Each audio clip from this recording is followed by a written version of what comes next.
Hi, morning. Thanks for your time today. Before we get stock specific, give us your sense on where do you see the markets headed this week? We've seen a volatile week of trade last week. We've managed to, in fact, we've not even managed to end in the green on the weekly basis for the Nifty. Where do you think we're headed this week? Good morning. Thanks for having me. You know, it's I can flip a coin and say that markets are headed this way or the other for the week, but it'll be very little value to your viewers if I was to give you a prognosis on that.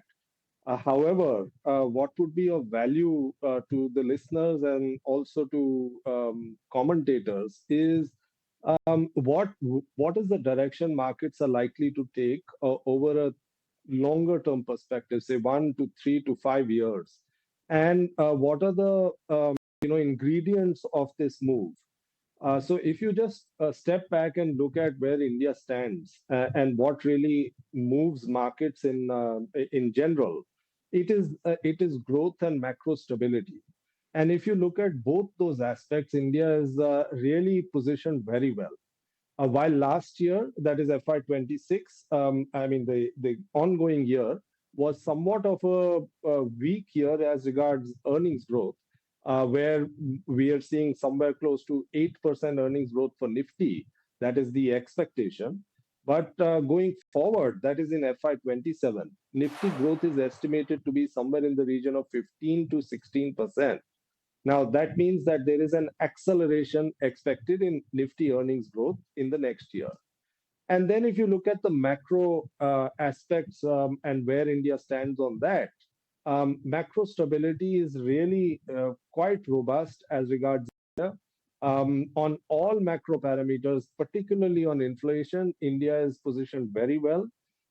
As also on real GDP growth, that again has been quite robust in the previous 2 quarters. Now, take all of that together, and it does look like this year, having formed a base in the markets, India is positioned well for a up move over the next few years, in the longer term, I mean.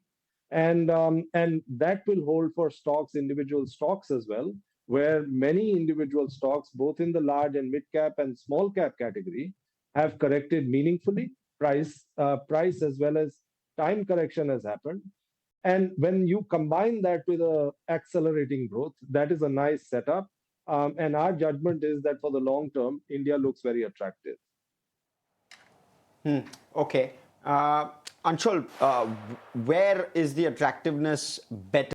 So just subjectively speaking, is the risk reward more favorable in IT, banks, or something completely different? Morning, Harsha. Good morning. Thanks. That is a very important question, and really, it depends on what kind of an investor you are. If you're an institutional investor who's looking to beat the index, as that is his KRA, then clearly there are certain segments of the market where value has emerged, and on a relative basis, those segments may do well. For instance, IT. IT has consolidated over a long period of time, and earning downgrades also seem to have peaked. So from here, risk reward looks favorable, and on a relative basis, IT may outperform. But if you're an absolute return seeker and you're looking to generate outsized returns over a period of time, then there are other segments of the market where you could actually invest your monies and look for outsized gains. For instance, metals. Again, metals have really consolidated again over a long period of time. And what we saw in gold, silver, that is that the currencies depreciated and these asset classes appreciated as a result. That similar trade you could see even in metals. Metal prices have gone nowhere over a 2 3 year period, and if the same trend is to play out even in other metals, you could see upsides there as well. Valuations again remain quite reasonable there. Look at renewable energy. Look at defense, capital goods. consumption in particular, discretionary consumption. Again, since COVID, discretionary consumption has gone nowhere. If you look at value retail companies, if you look at even white good companies, they've really done nothing over this period. If consumption is to pick up because of various aspects, GST rationalization, tax correction, your eighth pay commission revision, and other aspects, then this is a segment which could see upsides. So a lot of pockets where you have opportunity to make absolute returns, and that's where we would focus. Okay, so that sounds good. And in fact, now let's get stock specific and talk about some stocks that could be in focus. And Swiggy, like Yashika was highlighting earlier, they've successfully raised that 10,000 crore QIP amount. And this is, in fact, one of the strongest and largest transactions in the Indian consumer tech space, and only the second largest QIP by a non-banking company ever in the history of all kinds of QIP raises in India. So that's very big coming in from Swiggy this morning. Fully subscribed. It was launched on 9th, closed on the 12th of this month. The issue price was at 375 rupees per share, a 4% discount to the floor price of 395 that was decided earlier. Lots of interest seen both from domestic as well as foreign institutional investors, some of them including names like Government of Singapore, BlackRock, Nomura, you have Goldman Sachs, Temasek, so looking good. But in fact, what's more interesting over here is the amount of leverage that now the company has in terms of their cash balance. Remember, Swiggy had about 5 or 5,500 crore rupees on their books. Then in quarter 3 itself, which is this quarter, they're expecting another 2 to 2,500 crores coming in from their stake sale in Rapido. That brings them to about 7 to 7,500 crore rupees. And now with this 10,000 crore QIP raised, they are now 17,000 odd crore rupees in terms of their cash book, which brings them very close to Eternal's cash book at around 18,300 crore rupees. You have Zepto that's far behind at 7,500 thereabouts, but this has brought Swiggy's coffers much closer to Eternal's now. And what the management has said, how this QIP proceeds are going to be used is for expansion of their quick commerce business, of their core food delivery business as well, to set up more dark stores, to set up more warehouses, and of course invest in their cloud infra business, and use the money for organic and inorganic opportunities, acquisitions going ahead. So lots on the cards for Swiggy in terms of their plans ahead, which can now be fueled by this QIP amount that they've raised. Kunal, a quick view on Eternal versus Swiggy on the charts. This has been an ongoing debate, but right now at this point, which one stacks up better against the other? And both of them are placed at a distinctive juncture for themselves. Eternal did a fantastic job over the last, I think, 3 years or so, where the stock moved from 45, 50 rupees to almost 360 mark, and from 360 is now almost at 285, 290 levels. So in that context, yes, the stock has done reasonably well. It's come back towards a good support point. Swiggy, on the other hand, the stock still has to do a lot of repair work. I think the all-time high for Swiggy is around 600 mark. Currently, the stock is around 400, 420 range. So which means that it's not yet crossed about the life highs or the previous major highs, and that probably throws in the opportunity that maybe the stock can make a good comeback for themselves. So distinctive charts completely for both of them. Eternal is a very high beta stock. Swiggy is completely low beta. So I think low to moderate beta kind of a range for Swiggy. That adds to maybe a factor that if you invest, for example, in Swiggy, then you're not prone to too much of volatility or swings in the stock prices, even in good markets as well as in tough or volatile markets. That's not the case with Eternal. So distinctive charts altogether. The high beta and low beta is dependent upon how aggressive they are in deploying the money. Simple as that.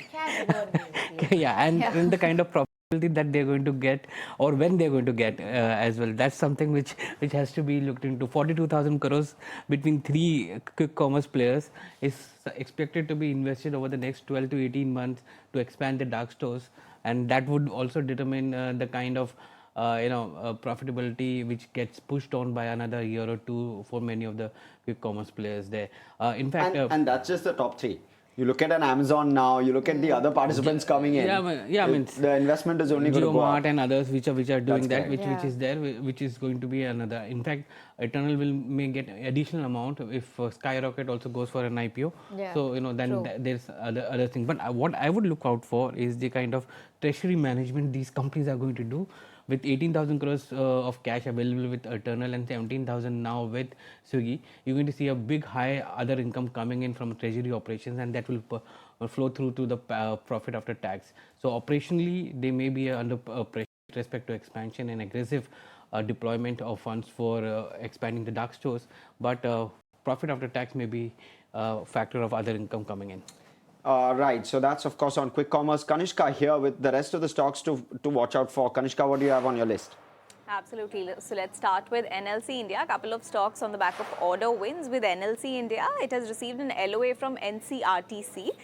It is for setting up a 110 megawatt grid connected solar PV power project. It's going to be in Uttar Pradesh under captive mode and supplying power for 25 years. So yes, a positive news flow here. Astro Microwave Products. This one has also won an order worth 124 crore rupees. This is from its joint venture company, Astra Rafael Comsys. So yes, we'll wait for how the stock reacts to this order win development. Next up, Wipro. Wipro has announced that it has entered a 3-year strategic partnership with Microsoft. This is to help enterprises become frontier firms.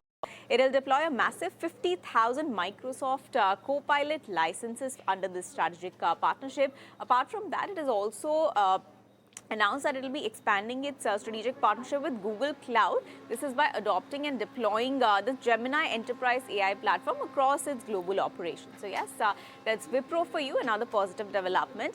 Next up, let's talk about Indigo. Indigo is to engage external aviation expert for comprehensive review and root cause analysis. So yes, Indigo has been news on the back of the disruptions that it has been facing and the cancellation of flights. So yes, that's a meeting that is due later today, and we'll find out for what comes out of that.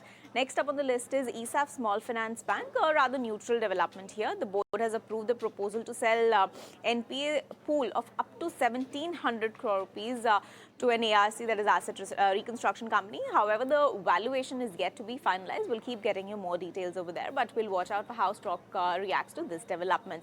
Lastly, there's Aurobindo Pharma, a negative development here. The US FDA inspected its unit in Telangana, it's an API manufacturing facility, and has issued Form 483 with 3 observations. So yes, we'll wait for how the stock reacts to this. Watch out for Aurobindo Pharma as well. Right, thank you so much for that, Kanishka. Now, talking about ESAF in particular, that's something that I tend to track slightly more closely than some of the others. But on ESAF, the GNPA ratio has gone from 7.5% to 8.5%. And that's on a sequential basis, QOQ. It's been consistently losing money. The profit after tax number has been negative for at least the last 2 to 3 quarters. So there's been pressure with regard to that. And asset quality has been deteriorating consistently. This should likely ease some bit of the burden. Also, 94% of that 1,700 crore is provided for. So anything that comes in likely will actually aid the numbers going forward as well. That's something from?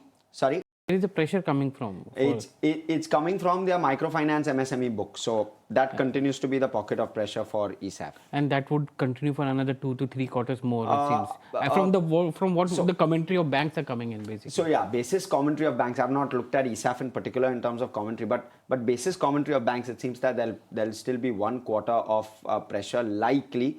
But it's starting to fade. So likely the worst is over in terms of the asset quality pressure. Kunal, do you look at the stock, ESAF? Not really, no. I don't track it. Yeah, it's a small one, frankly, Sajid. So it's 1,300 crore in terms of market cap.